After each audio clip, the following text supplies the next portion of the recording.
Itu yang ingin direvitalisasi. Kemudian mengambil peran-peran penting dalam merespon persoalan eksternal di wilayah Jakarta Raya, khususnya melalui jalur literasi.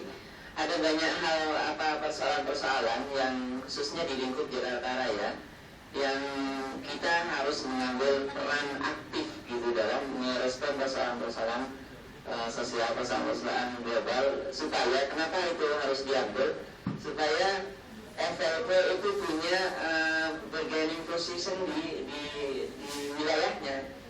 Cabang misalnya, cabang Bogor itu harus mengambil peran-peran aktif merespon persoalan-persoalan yang ada di Bogor, sehingga cabang Bogor ketuanya itu setara nanti dengan wali kota Bogor gitu loh.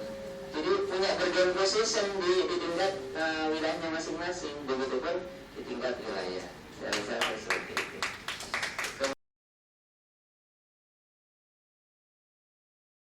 Dan ini harus menjadi rujukan baik secara keorganisasiannya maupun secara karya-karyanya. Jadi rujukan sastra di wilayah Jakarta Raya mungkin bisa dari salah satu Jakarta Raya dengan semua cabangnya dari karya. Kemudian mendorong seluruh masyarakat wilayah Jakarta Raya untuk terus itu mewujudkan moto FLP-nya, berbakti berkarya dan berarti melalui berbagai gerakan literasi. Motonya progresif transformatif.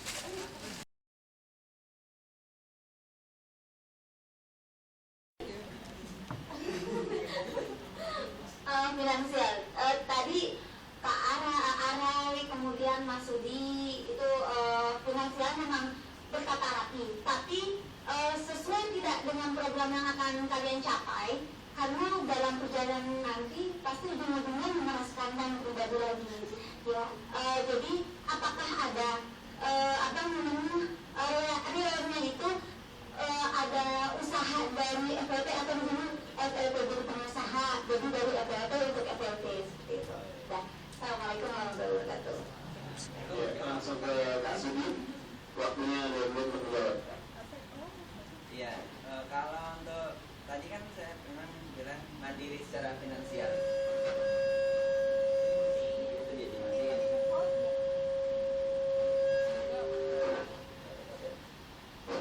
Ya, karena mandiri secara finansial dan kita bergerak di bidang literasi, saya rasa itu bisa-bisa saja gitu.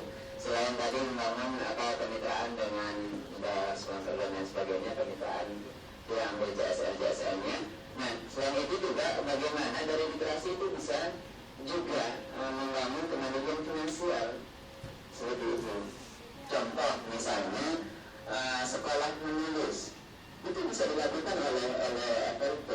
Bagaimana itu bisa dilakukan? Kita update tiap cabang, kita update, ada guru bersama, bagaimana itu bisa dilakukan di wilayah masing-masing. Itu bisa gitu. Dan sangat bisa gitu. Untuk sekolah kan banyak, tingkat SD, tingkat SMP, tingkat SMA, dan itu bisa dilakukan oleh FLP masing-masing. Bogor, wilayah Bogor, banyak sekolah itu. Kemudian Bekasi pun begitu, DKI, Ciputat, Depok pun begitu. Itu kalau ngambil sasarannya sekolah saja. Lalu kita coba misalnya ambil contoh yang dilakukan oleh Kang Ali Mahir. Dia sudah buka kelas, ada kelas umum, kelas yang itu para eksekutif. Tentunya banyak berbeda, dan itu bisa. Coba, saudara lagi. Itu contoh saja, gitu. Itu bisa dilakukan.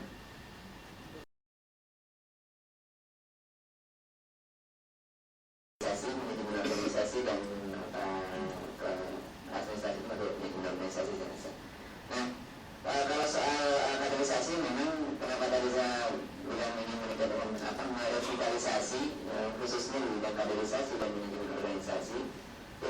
kualitas organisasi satu wilayah itu regenerasi itu setidaknya ada standarisasi yang sama.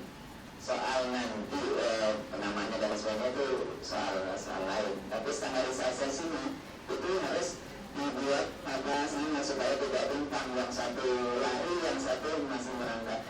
Saya rasa tidak begitu. Dan support sistemnya juga harus dibuat, termasuk bagi parameternya harus sama cukupnya. Bagaimana itu bisa direalisasikan? Itu harus dibuat tim mentor. Dan mentor itu harus diikut dari semua cabang atau dari mana.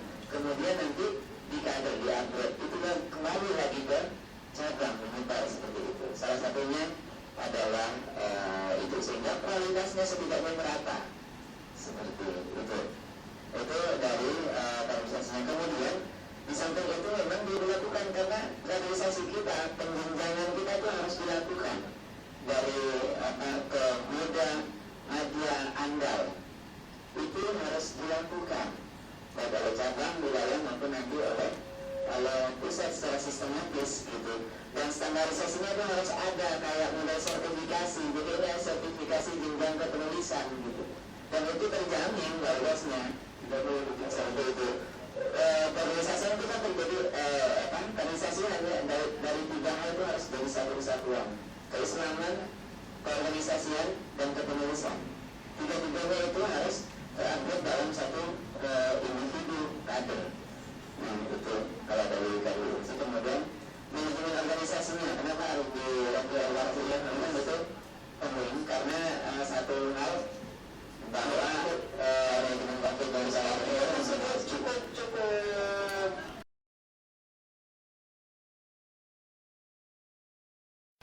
bahwa perlu diadakan musyawarah wilayah untuk memilih ketua FLP wilayah Jakarta yang baru untuk menggantikan ketua FLP wilayah Jakarta yang telah demisioner.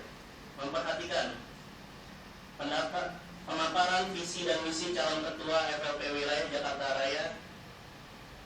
2. Pendapat-pendapat yang berkembang dalam sidang musyawarah wilayah FLP Jakarta Raya memutuskan menetapkan Saudara Sudianto sebagai ketua FLP wilayah Jakarta Raya periode 2013-2015, ditetapkan pada musyawarah wilayah FLP wilayah Jakarta Raya Jakarta 25 Mei 2013 pukul 16.42. Pimpinan sidang Aden Mulyono, Pekit Bayu Mukti Utomo, Yosi Rahmaniar ditandatangani.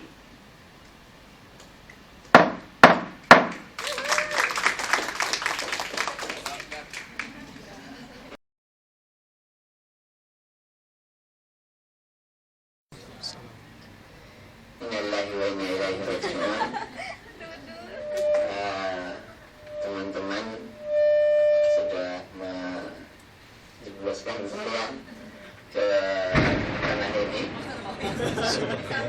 Sambut. Ya, dengan Bismillahirrahmanirrahim. Saya berharap apa yang sudah tadi disampaikan visi-misi dari semuanya, mudah-mudahan kita bisa akomodir semuanya, kita wujudkan bersama-sama. Saya rasa tidak ada yang tidak bisa selama kita mau bersinergi. Kuncinya adalah mari kita bersinergi dari semua cabang, semua potensi kita analisa potensi-potensi cabang, potensi-potensi yang ada, kita sinergikan bersama. Mohon dukungannya, mohon bantuannya. Terima kasih. Assalamualaikum warahmatullahi wabarakatuh.